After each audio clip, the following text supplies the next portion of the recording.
잘가세 프로젝트 2탄 매일 바른 지혜에 오신 성도님들 환영합니다. 기도드리시고 오늘의 본문 말씀 함께 나누겠습니다. 하나님 아버지 감사합니다. 바쁘게 살아가는 이 삶이 주님 안에서 경영될 수 있도록 매일 바른 지혜를 허락하시니 너무나도 감사드립니다. 잠깐이지만 하나님의 말씀을 묵상하고 하루의 삶을 결단할 수 있는 시간이 되는 줄 압니다.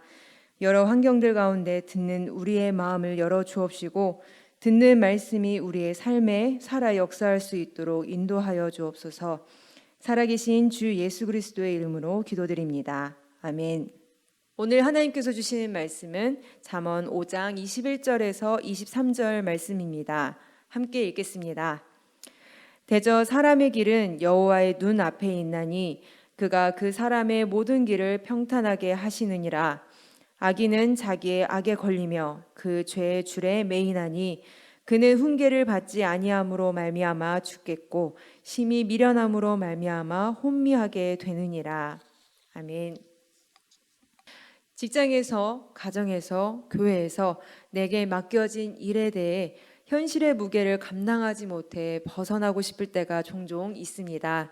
그때 나를 이러한 현실에서 벗어나게 해줄 만한 일들에 대해 혹하곤 합니다.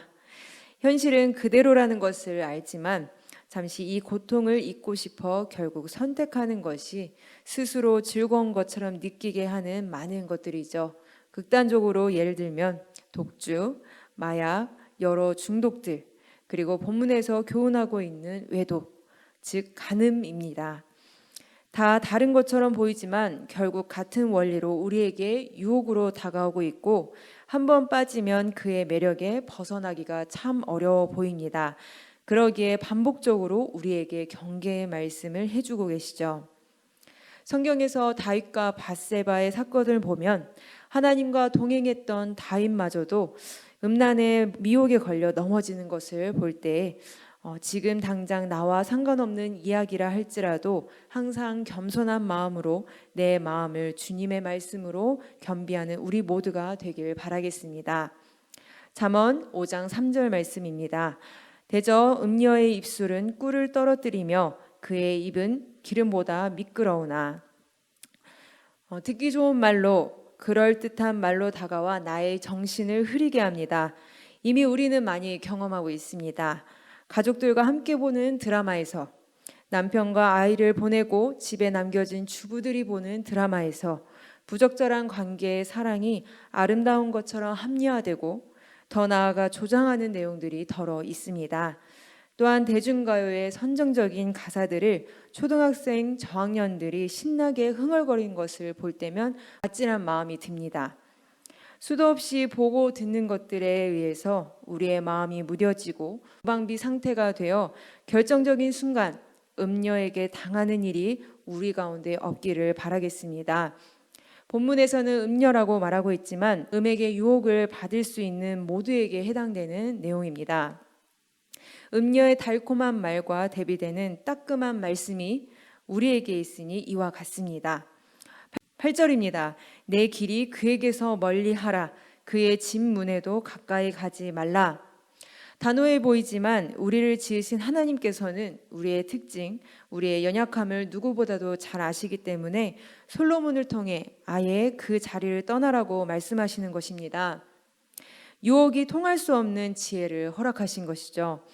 그렇게 한 발자국 멀리 떨어져 있게 하시고는 듣기 좋은 말로 유혹하는 음녀의 정체를 드러내십니다. 4절에서 6절의 말씀을 우리말 성경 번역글로 읽어드리겠습니다. 그것은 결국 쑥처럼 쓰고 양날 칼처럼 날카롭게 될 뿐이다. 그 여자의 발은 죽음으로 가고 그 걸음은 무덤을 향해 달려간다. 그녀는 생명의 길에는 관심이 없고 자기의 길이 삐뚤어져도 그것을 깨닫지 못한다. 현재 즐겁게 여기는 것들이 머지않아 나에게 독이 되어 괴로움만 줄 뿐이고 그 큰 고통 가운데 있게 될 것을 경고하고 있습니다. 그는 사망 가운데서 자신이 공허하고 괴로워 견딜 수 없는 마음을 풀려고 다가오는 것입니다. 사랑이라는 이름으로 끊임없이 이용하고 괴롭히기 시작하는 것이죠. 주변에 왜곡된 모습으로 나름대로 애정을 쏟아 부으며 주변을 괴롭게 하는 사람들을 많이 보셨을 것입니다. 이런 괴로움의 굴레를 일부러 나에게 얹을 필요는 없습니다. 우리에게 단호하게 말씀하시듯이 조짐이 보일 때부터 우리도 이 부분에 대해서는 단호해질 필요가 있습니다. 음녀가 기대하게 한 사랑과 기쁨, 즐거움은 하나님께서 주신 가정에 있습니다. 내가 찾지 않아도 될 것은 이미 주어졌고 이미 누리고 있는 것이기 때문입니다. 18절입니다. 내 셈이 복된 줄 알아라. 내가 젊을 때 만난 아내를 기뻐하여라. 너의 배우자가 복된 줄 알고 내가 젊을 때 만난 배우자와 더불어 즐거워하여라. 아멘. 성경에서 부부를 한 몸이라고 말씀하십니다. 더 이상 각자를 따로 떼어 생각해 볼 수 없는 것이죠. 이렇게 나에게 없어서는 안 될 몸의 한 부분으로 배우자를 하나님께서 보내주신 것입니다. 이렇게 하나님께서는 선물로 주신 나의 배우자와 함께 하나됨으로 즐거워하게 하셨습니다. 그로 즐거워하고 충분히 기뻐할 수 있는 것입니다. 그가 나의 복인 것은 하나님께서 창세전에 계획하신 나의 모습으로 회복해 나갈 수 있게 해준 또 다른 나이며 하나 되어 우리를 통해 허락하신 자녀를 양육함으로 하나님 나라를 함께 이어갈 수 있기 때문입니다. 나 혼자로서는 불충분하며 함께함이 주님께 기쁨이 되는 것입니다. 이것을 깨는 것이 바로 음녀의 유혹이죠.